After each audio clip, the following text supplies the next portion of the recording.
Here's a video about a common misunderstanding creationists have about evolution. Can you give an example of a genetic mutation or an evolutionary process which can be seen to increase the information in the genome?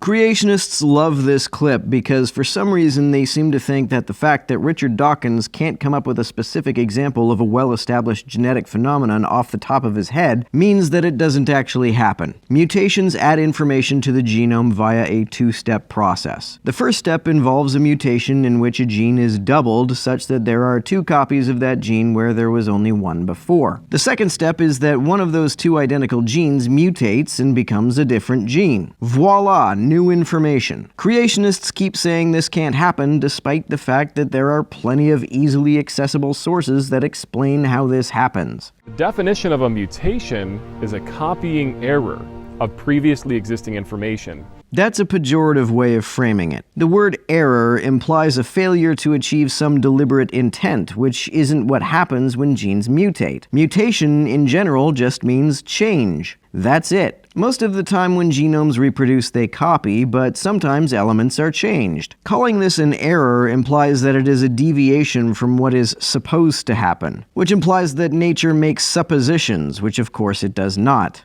And so, it's information that gets taken from one parent and another parent, that DNA gets put together, but it corrupts. Corrupts is another inappropriately pejorative term that implies purpose or intent where there is none. The genome changes. Sometimes those changes are beneficial. The reason this dude likes to use words like corrupt and error is because he wants you to be incredulous about the reality that mutations can increase an organism's chances for survival. And so their hero is corruption. Their hero is gene degradation. In evolution, the hero is innovation and adaptation. Neither of these things can happen without mutation. Without mutation, there could only be stagnation, which, when an organism's environment changes, increases the probability of extinction. So by all these errors, all these mutations, somehow we've become human. Somehow we've evolved to a point where we can live as human beings. Through all these innovations and adaptations, yes. Your incredulity is not an argument. At least 98 or even 99% of mutations are deleterious. Citation needed. They hurt the genome. They hurt your genetic build. And mutations are the reasons for cancer. Mutations are the reason for Down syndrome and autism. So the very thing that causes autism or Down syndrome supposedly is what makes us better. Those mutations make us better in evolution. The vast majority of physiological processes are the result of genetic mutations, regardless of whether or not they are pathological. In fact, every gene we have is a mutation. Even if a high percentage of mutations lower the probability of reproduction or are inconsequential, since that is not true of 100% of mutations, why are you so incredulous that beneficial mutations have beneficial effects? Folks, what a joke. And if you're an evolutionist, the joke is on you for believing something that ridiculous. For believing that errors make information better. They're not errors, they're changes. And it's not so much the mutations themselves that make genetic information better, but rather the system of natural selection which filters mutations which increase the probability of survival and reproduction from those which decrease it. If I was to go to a copying machine, and I took and copied a piece of paper, and I took that paper that I copied and copied that, and then copied that paper, and copied off of 100 different copies, it's only going to cause information to get lost. Yeah, but gene replication doesn't work like photocopiers do. Photocopiers reduce information when you make copies of copies. The image loses resolution. Genetic mutation doesn't do that because genes can get doubled sometimes, allowing information to increase. The only way making photocopies would be analogous to evolution would be if, when you made a copy of a page of text, it doubled some words, then changed the spelling of those words. And there was some mechanism that selected copies with words that made sense from copies with words that don't, so that only the copies with words that make sense get copied again, and the ones with gibberish do not. Under such a system, the information content of the text would inevitably grow.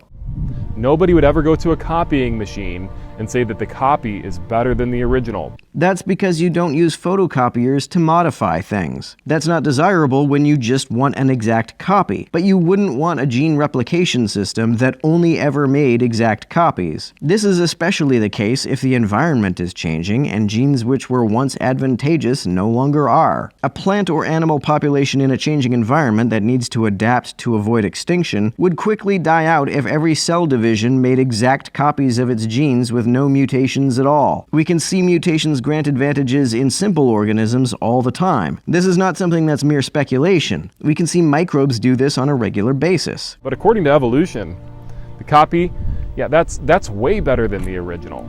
It is if it innovates enough to adapt the organism to a changing environment. Folks, the joke is on them, and the joke is on any atheist YouTuber for believing something that ridiculous and teaching something that ridiculous. Mutations are errors in the human genome. No, they're changes. They're changes upon which, in the long term, the survival of all life on Earth depends. Errors will not make things better. Then why is the proportion of mutations that turn out to be deleterious not 100%? And even if you get a beneficial mutation here or there, overall, we're going downhill. That would be the case if the mutations that make it harder to survive and reproduce added up generation over generation. However, by definition, they don't and can't. Only the tiny percentage of mutations that improve chances of survival and reproduction can add up continuously over several generations. The mutations that increase the probability of reproduction become more common, and the deleterious mutations get filtered out. This process can only go uphill. The second law of thermodynamics applies to genetics. Yes, but its implications for genetics aren't what you think they are. The second law says that entropy increases over time and order decreases. However, order can increase in pockets of entropic systems as long as the net level of order decreases. The metabolic processes that maintain life increase order in genomes, but burn a lot of calories in the process of keeping the organisms alive long enough to do this, which much more massively decreases order in the overall ecological system. Net entropy increases, so an increase in genetic order does not violate that principle. When water passes through a filter, large particles in that water will stay on one side of the filter, and smaller particles will go through to the other side. That's an increase in order because it sorts the particles by size. But you don't understand thermodynamics if you think such an increase in order somehow defies the law of entropy. That's very analogous to how natural selection works. It increases order through what is, on the whole, still an entropic process. Evolution increases net entropy. And so, don't be deceived, ladies and gentlemen, by people that think that we came from pond scum or that we're an animal. The Bible says you were made in the image of God. The Bible says that God made us out of dirt. How is that more dignified than evolving from other primates or from some primordial ooze? And even if evolution were somehow a less dignified way of coming into existence, so what? Pointing that out is an appeal to emotion, not an argument.